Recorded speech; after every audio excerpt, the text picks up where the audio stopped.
রবি ঠাকুর নিজে নাইট উপাধি পরিত্যাগ করলেও আমাদের কলকাতা নাইটরা তাকে ভোলেনি। রবীন্দ্র জয়ন্তীর প্রাক্কালে রবি ঠাকুরকে উৎসর্গ করে এবং সমগ্র কলকাতাবাসীর জন্য অসাধারণ একটা দাপুটে জয় আমাদের উপহার দিল কলকাতা নাইট রাইডার্স। আমরা আলোচনা করব সবকিছু নিয়ে। আপনারা দেখছেন সোহম টক্স ক্রিকেট, আর আপনাদের সাথে আমি আপনাদের বন্ধু সোহম। তো আজকে যখন আমি ম্যাচের আগে এই আপডেটটা পেয়েছিলাম যে ফিরোজ শাহ কোটলাতে সেই উইকেটটাতেই খেলা হবে, যে উইকেটটা কিছুদিন আগে দিল্লি আর পাঞ্জাবের মধ্যে একটা ওরকম রান ফেস্ট হয়েছিল, যেখানে পাঞ্জাব আইপিএল এর ইতিহাসের সর্বোচ্চ চেজের রেকর্ডটা, নিজেদের রেকর্ডটা নিজেরাই ভেঙে দেয়। আমার এক সেকেন্ডের জন্য মনে হয়েছিল যে আজকে টসটা জেতা খুব ইম্পর্টেন্ট। কারণ এ ধরনের একটা উইকেটে যখন আপনি সেকেন্ডে মানে বোলিং করেন, তখন অবভিয়াসলি আপনার বোলিং টিমটা চাপে পড়ে যেতে পারে, কারণ কোনো রানই যখন এই উইকেটে সেফ না, তো আপনি তাহলে কোনটাকে ধরবেন? তাই জন্য যখন টস জিতে অজিঙ্কা রাহানে ফাইনালি বল করার ডিসিশনটা নিলেন, আজকে তিনি আর আগে ব্যাট করার ঝুঁকিটা নেননি, আমি একটু স্বস্তির নিঃশ্বাস ফেলেছিলাম। এবার ম্যাচের আগে আবার পিচ রিপোর্টেও একটা ইন্টারেস্টিং জিনিস পড়লাম যে পিচ থেকে নাকি সমস্ত ঘাস ছেটে ফেলা হয়েছে। কিছুদিন আগে যখন ওই খেলাটা হয়েছিল দিল্লি আর পাঞ্জাবের মধ্যে, সেখানে পিচটাকে যেরকম তাও দেখে মনে হয়েছিল ভালো বাউন্স পেতে পারে, সেখানে আজকে অনেকগুলো নাকি ড্রাই প্যাচ দেখা গেছে, তাই জন্য পিচটায় নাকি বল গ্রিপ করার চান্স আছে। তো এটা দেখে এই মুহূর্তে সমস্ত কেকেআর সমর্থকদেরই আর কি মনটা উৎফুল্ল হয়ে যাওয়ার কথা, কারণ আমাদের স্পিনাররা যেরকম ফর্মে ফিরেছেন, তাতে সত্যি এরকম একটা উইকেট পেলে, এরকম একটা পিচ পেলে তারা যে ফাটিয়ে দেবেন সেটা বলাই বাহুল্য। এবং ম্যাচেও ঠিক সেই জিনিসটাই দেখা গেল যে পাওয়ার প্লেতে দিল্লি যদিও মোটামুটি একটা ভালো স্টার্ট পেলো, প্রাথম নিশাঙ্কা আর কে এল রাহুল কয়েকটা বড় শট খেললেন ঠিকই, বাট যখনই কে এল রাহুল হাই ক্যাচটা তুলে ফিরে গেলেন কার্তিক ত্যাগীর ওভারে, তারপরেই কিন্তু খেলাটাকে এক প্রকার কলকাতা পুরোপুরি ধরে ফেললো। এবং আমাদের সেই চিরপরিচিত স্পিন চোখ, ওই যে ইংলিশে একটা ডায়লগ আমরা মাঝে মধ্যে দেখি যে dread it, run from it, destiny still arrives, সেরকম ভাবেই বলতে হয় যে তুমি কোথায় পালাবে, নিয়তি তোমাকে এসে ধরবেই, আমাদের স্পিন চোখ তোমাকে এসে ধরবেই। এবং আজকেও সেই জিনিসটা দেখা গেল যে তিনজন স্পিনার ওইখানে মিডল ফেজে একদম ট্যান্ডেমে বল করে গেলেন, এবং প্রত্যেকে নট অনলি ইকোনমিক্যাল থাকলেন এবং উইকেটও নিলেন। বরুণ চক্রবর্তী আনফর্চুনেটলি আজকে উইকেটটা পাননি। ওনাকে দেখে বোঝাই যাচ্ছিল যে আগের ম্যাচে ওই যে পা দিয়ে বলটা আটকাতে গিয়ে যে চোটটা লেগেছে, সেটা ওনাকে বেশ কিছুটা আজকেও ভুগিয়েছে, এবং সেই কারণে হয়তো খুব একটা উনি রিদমটা পাচ্ছিলেন না। লাস্ট ওভারটাতেও একটু মার খেয়ে গেলেন আশুতোষ শর্মার কাছে। কিন্তু অনুকূল রায় আর সুনীল নারিন কিন্তু সেই জায়গাটা সম্পূর্ণভাবে পুষিয়ে দিয়েছেন। অনুকূল রায় 2টো উইকেট নিলেন, সুনীল নারিনের 1টা উইকেট। এবং নারিন সম্পর্কে আবারও বলতে হয়, পাওয়ার প্লেতে 1টা ওভার বল করে 11 রান খাওয়ার পর পরবর্তী 3 ওভারে মাত্র 6 রান দিয়ে 1 উইকেট।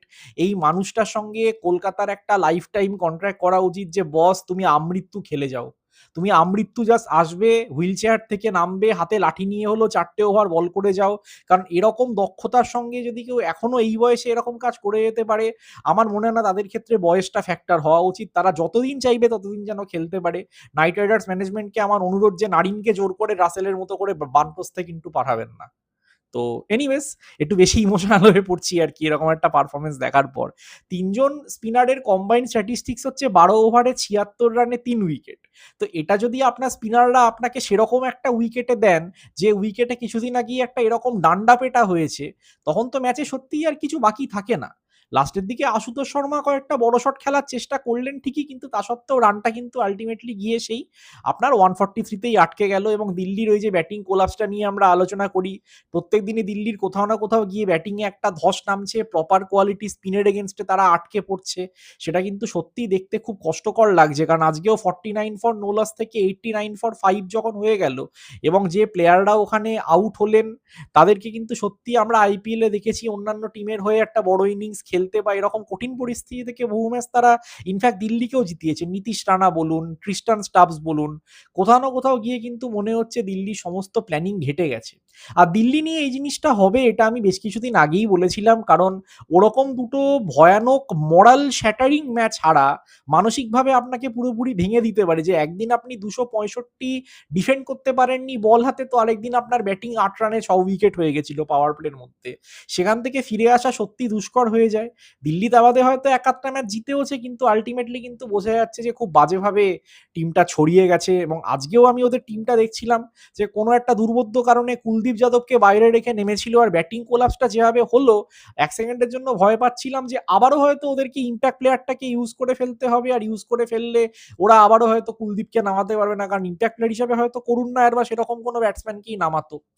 তো এই জিনিসগুলো আমার কোথাও একটা গিয়ে বারবার মনে হচ্ছে যে দিল্লি ডেলিভারেটলি কিছু ভুল করছে। কিছু জায়গা দিল্লি সত্যি সমস্যায় পড়ছে। আজকেও আগের দিন যে কথাটা বলেছিলাম নটরাজন আর বিপ্রাজ নিয়ম নিয়ে আজকেও বলব যে মুকেশ কুমারকে ফার্স্ট টিমে না রেখে যদি কুলদীপকেই রাখা যেত, তাহলে মুকেশ কুমারকে সেকেন্ড ইনিংসে আমার না হলেও আমার একটা স্টার্কার এনগিডি আছে তাদের ওভারগুলো দিয়ে আমি পোষাতে পারতাম। যদি আমি মনে করি যে উইকেটে বল গ্রিপ করবে আর স্পিনাররাই সেটার অ্যাডভান্টেজ নিতে পারে তো। বাট এনিওয়েজ এটা দিল্লির নিজস্ব ব্যাপার। ওই যে বললাম যে মানসিকভাবে ঘেটে গেলে যে একটা টিমের ওভারঅল স্ট্রাকচারটাও কতটা ঘেটে যায় দিল্লি সেটার প্রাইম এক্সাম্পল। এবং একটা বড় প্রেডিকশন আমি এখনই করে দিতে পারি যে দিল্লিকে কিন্তু আমি এখান থেকে আর প্লে অফের রেসে দেখতে পাচ্ছি না। ঘরের মাঠে এতগুলো ম্যাচ হারলে এখন আইপিএল এর যেটা ফরম্যাট হয়ে গেছে তাতে সত্যি কথা বলতে কি হোম উইন গুলোকে আপনাকে ম্যাক্সিমাইজ করতেই হবে, কারণ বাইরের মাঠে গিয়ে কিরকম কি উইকেট পাবেন না পাবেন আপনি তো জানেন না। সেখানে নিজের ফেভিলিয়ার কন্ডিশনসে যদি ম্যাচগুলো বার করতে না পারেন তাহলে কিন্তু সত্যিই খুব মুশকিল আছে। 143 নিয়ে সত্যি কথা বলতে গেলে লড়াই করার খুব একটা জায়গা ছিল না। পাওয়ার প্লেতে কলকাতা দুটো যে উইকেট গেল সেগুলো খুবই দুর্ভাগ্যজনক। অজিঙ্কা রাহানের বলটা ফিনালেন স্ট্রেট মারলেন, তখন স্টার্কের হাতে লেগে বলটা রিকোশে করে স্টাম্পে লাগলো। তা না হলে ওখানে রাহানেও যেভাবে আজকে শুরু করেছিলেন আরেকটু তার কাছ থেকে হয়তো একটা মানে ভালো ইনিংস আমরা দেখতে পারতাম, এটা আমি মনে করি। আর রঘুবংশীর আউটটাও খুব আনফর্চুনেট যে মারতে গিয়ে তারপরে তিনি খেয়ালই করেননি যে বলটা কোথায় আছে, ওটা গড়িয়ে স্টাম্পে গিয়ে লাগলো। এটা কমেন্টেটররাও আলোচনা করছিলেন যে এই যে পার্টিকুলার দুটো উইকেট এরকম আনফর্চুনেট দুটো ডিসমিসাল একই সাথে একই ইনিংসে তারা হয়তো এর আগে কখনো দেখেননি, এবং এটা হয়তো আমাকেও এগ্রি করতে হবে যে সত্যি ওখানে কলকাতা একটু আনলাকি ছিল। এবার তারপর ফিনালেন আর ক্যামেরন গ্রিন মিলে স্পেশালি ফিনালেন যে তাণ্ডব নৃত্যটা শুরু করলেন, মানে সত্যি এই কথাটা বলতে হয়, মানে একটা স্ট্যাটিস্টিক্স দেখলাম যে আজকেই মানে আইপিএল এর প্রথমবারের জন্য এবছর ফিনালেন পাওয়ার প্লের পরেও নট আউট ছিলেন এবং ব্যাট করে গেলেন। তো আজকের দিনে তো সেটা হবেই, কারণ যেহেতু আগামীকাল রবীন্দ্র জয়ন্তী এবং আমরা আলোচনা করলাম যে চিরনতুনের দিক ডাক 25শে বৈশাখ, তো চিরনতুন জিনিসপত্রই তো আমরা দেখবো, তাই না? এবং তিনি যেভাবে সিক্স সিটিং এর একটা এক্সিবিশন লাগালেন, স্পিনারদের এগেনস্টে যেভাবে শটগুলো খেললেন, এবং আমাদের মাথায় রাখতে হবে যে উইকেটটা কিন্তু স্ট্রোক মেকিং এর জন্য খুব একটা সোজা ছিল না। সেটা দিল্লির ব্যাটিং এর সময়ই বোঝা যাচ্ছিল। এবং দিল্লির কাছেও আকসার প্যাটেল, কুলদীপ যাদবের মতো দুজন ইন্টারন্যাশনাল কোয়ালিটি স্পিনার আছেন যারা নিজেদের ন্যাশনাল টিমের হয়ে রেগুলার খেলেন।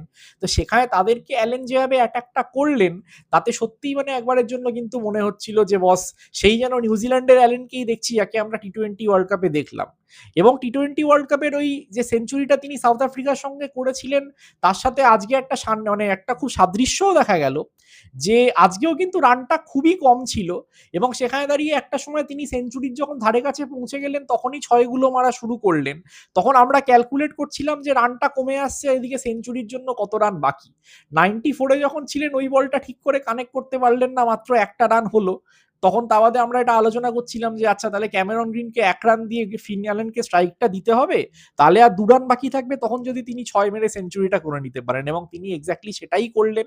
দেখে অত্যন্ত ভালো লাগলো, কারণ আমরা যারা নাইট রাইডার্সের সমর্থক আমরা আইপিএল এ সেঞ্চুরি খুবই কম দেখেছি। এটা আমাদের এই নিয়ে মাত্র 4 নম্বর সেঞ্চুরি আইপিএল এর 19 বছরের ইতিহাসে। সেই ব্র্যান্ডন ম্যাককালাম প্রথম ম্যাচে করার পর 15 বছর লেগে গেছিল। 2023-এ ভেঙ্কটেশ আইয়ার মুম্বাইয়ের সাথে করেছিলেন, দেন 2024-এ সুনীল নারিন করেছিলেন রাজস্থানের সঙ্গে, আর এবছর আমরা অ্যালেনকে করতে দেখলাম আজকে দিল্লির সাথে। তো এই ইনিংসটা অনেকদিন মনে থাকবে, এবং অ্যালেনও এই ইনিংসটা নিয়ে অত্যন্ত কনফিডেন্স পাবেন, কারণ রাহানে যখন আউট হলেন তখন অ্যালেনকে একবার ক্যামেরাতে দেখা গেল যে তিনি একটা খুবই ফ্রাস্ট্রেটেড ভাবে একটা হাসি দিলেন, যে ওটা কিছু করার নেই, একটা আনফর্চুনেট ওয়েতে আউট হয়েছে। বা তখন তো ব্যাটসম্যানদের মনে একটা গিল্টি ফিলিংস থাকেই যে আমার জন্য যখন এরকম একটা উইকেট বেকার বেকার টিমের গেল, তো আমি যতটা সম্ভব লম্বা খেলে আসবো এবং একটা ভালো ইনিংস খেলবো।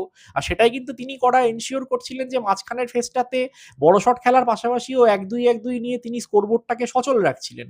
যোগ্য সঙ্গ দিয়ে গেলেন ক্যামেরন গ্রিন, তিনিও একটা দুটো বড় শট খেলেছেন, কিন্তু বুঝতে পেরেছেন যে আজকের ম্যাচটায় যখন ফিনালেন এত ভালো স্ট্রাইক করছেন তখন কোথাও একটা তাকে হয়তো সেকেন্ড ফিডল খেলতে হতে পারে। তো তিনি সেই কাজটাও দক্ষতার সঙ্গে করেছেন, এবং যখন ওখানে 3 রান বাকি তিনি ওখানে 1 রান নিয়ে যখন আস্তে করে অ্যালেনকে স্ট্রাইকটা ফিরিয়ে দিলেন, এটা দেখতে খুবই ভালো লাগলো। কারণ স্পোর্টসম্যান স্পিরিট বা এই জিনিসগুলো তো এখন খুবই একটা সাবজেক্টিভ বিষয় হয়ে গেছে, কেউ কেউ দেখান কেউ কেউ দেখান না। সেখানে দাঁড়িয়ে একটা টিমের মধ্যে যে বন্ডিং কতটা ভালো, এবং আপনি যখন পরপর ম্যাচ জিততে শুরু করেন তখন আপনি বন্ডিংটা এত সুন্দরভাবে তৈরি হয়ে যায়, সেটা কিন্তু আজকের ম্যাচটা দেখে বোঝা গেল যখন ওখানে স্ট্রাইকটা তিনি অ্যালেনকে ফিরিয়ে দিলেন, এবং অ্যালেনও তা বাদে ম্যাচটা ফিনিশ করলেন একটা খুব সুন্দর সেঞ্চুরি করে। এবং এই ধরনের একটা উইন কলকাতাকে ডেফিনেটলি অনেকটা কনফিডেন্স দেবে। পরপর 4টে হয়ে গেল, এবং প্রত্যেকটা ম্যাচের মাঝখানে এই যে কিছু কিছু দিনের কলকাতা গ্যাপ পেয়ে যাচ্ছে, রাহানেই টসে এই কথাটা বলছিলেন, তাদেরকে এটা অত্যন্ত হেল্প করছে, কারণ এ ধরনের ওয়েদারে প্লেয়ারদেরকে হাইড্রেটেড রাখার জন্য, প্রপার একটা রিক্রিয়েশনের জন্য এই গ্যাপটা খুব ক্রুশাল। এবং শেষ দিকে আমাদের পরপর অল্প দিনের ব্যবধানে বেশ কয়েকটা ম্যাচ খেলতে হবে। তো সেখানে দাঁড়িয়ে হয়তো আবার এই যে একটা 5 দিনের গ্যাপ আছে, আমাদের নেক্সট ম্যাচ হচ্ছে 13th ব্যাঙ্গালোরের সাথে। তো এগুলো ডেফিনিটলি কলকাতাকে হেল্প করবে বলে আমি মনে করি। মাথিসা পাথিরানার ইনক্লুশনটা নিয়ে আমি বারবার বলছি, এবার কলকাতা যদি উইনিং কম্বিনেশন ভাঙতে না চায় তাহলে আমার কিছু বলার নেই। তবে আমার মাথিসা পাথিরানার বিষয়টা খুব একটা না ভাবালেও, যে স্পিনাররা যদি এরকমভাবে বল করেন তাহলে অধিকাংশ ম্যাচ স্পিনারদের দক্ষতাতেই বেরিয়ে যেতে পারে। ফাস্ট বোলিংটা অনেকটা নালিফাইড হয়ে যায় সেখানে। কিন্তু এই যে মনীষ পান্ডের ব্যাটিং পজিশনটা, মানে আমি আজকে ভাবছিলাম ওখানে রঘুবংশী আউট হওয়ার পর যদি মনীষ পান্ডে নামতেন আমি একটু বেশি খুশি হতাম, কারণ ওরকম একটা পজিশন, তাড়াতাড়ি দুটো উইকেট পড়ে গেছে, উইকেটটা একটু খটোমটো, ওটাই আমার মনে হয় ওনার জন্য বেস্ট পজিশন হতো। কারণ ফাস্ট বল থেকে হিট নেওয়ার প্লেয়ার উনি নিজের প্রাইম টাইমেও ছিলেন না, কেরিয়ারের এই বয়সে এসেও হবেন বলে আমি আশা করি না। সেখানে ওনাকে এরকম একটা স্লটের জন্য যদি রাখা হয় যেখানে আলটিমেটলি উনি 5-6-7-এর মধ্যে ব্যাট করছেন, সেটা কিন্তু মনীষ পান্ডের জায়গা নয়। এবং ওখানে কলকাতা, আমি আগেও বলেছি আবারও বলেছি, তেজস্বী দাহিয়া কিংবা এরকম অন্য কোনো ডাইনামিক অপশনের কথা কিন্তু ভাবতে পারে। তো এটা কলকাতাকে দেখতে হবে, কারণ প্রত্যেক দিনকে এরকম হবে না যে টপ অর্ডার খেলা শেষ করে আসবে বা বোলিংটা অসামান্য করবে। এক একটা দিন আপনার ব্যাটিং ইউনিটকেও একটা বড় রান চেস করার দায়িত্ব নিতে হবে বা ভালো টার্গেট সেট করতে হবে। সেখানে কিন্তু মনীষ পান্ডের ওই স্লটটা কোশ্চেনে চলে আসতে পারে। তো এইটাই কলকাতা নিয়ে আমার এত কিছুর মধ্যে একটা ছোট্ট নেগেটিভ পয়েন্ট যেটা মেনশন করার। এছাড়া ভালো, পরপর 5টা ম্যাচ হারার পরে পরপর 4টে ম্যাচ জিতে আস্তে আস্তে অনেকেই প্লে অফের স্বপ্ন দেখছেন। আমি এখনো এটাকে ডিনায়ালেই থাকবো, এবং আমি এটা কোনো জিন্স করার চেষ্টা করছি না, ওসব বোকা বোকা জিনিস আমি করি না। আমার আশঙ্কা এই যে লাস্ট 3টে ম্যাচ আমাদের ইডেনে খেলতে হবে সেটা নিয়ে, যে ইডেনে যে ধরনের উইকেট আমাদের স্পিনাররা পছন্দ করেন, আমরা সেই ধরনের উইকেট কোনোদিনই পাই না।